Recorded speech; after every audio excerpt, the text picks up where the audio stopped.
Good morning. It is Monday, August 2nd, 2021. Back here for Bed Talk 353. And today I want to talk about axes and alcohol. Well, not really, but sort of. So I want you to imagine the first time that idea was floated in a meeting many, many years ago before there was even one bar axe throwing venue. You've got, let's say you got 10 people in the room and someone says, you know what we ought to do is we ought to have a bar where people come and throw axes. Now, how many people in that room said something like, that's insane, that's crazy, that's ridiculous, that's too risky?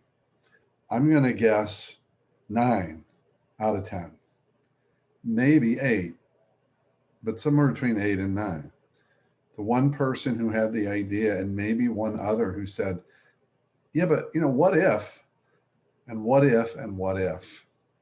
And today we see it's something that's become very popular. It's a very fascinating business model that seems to be working.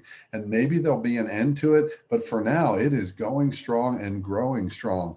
And here's the key takeaway: it's doing so because there was enough people in the room who were willing to say, let's think about it, let's talk about it, let's not go with our initial reaction of that's crazy or ridiculous.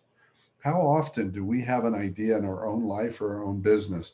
We're sitting in our meeting and someone throws out an idea, and our first thought is how it won't work, why it won't work, the many risks associated with it.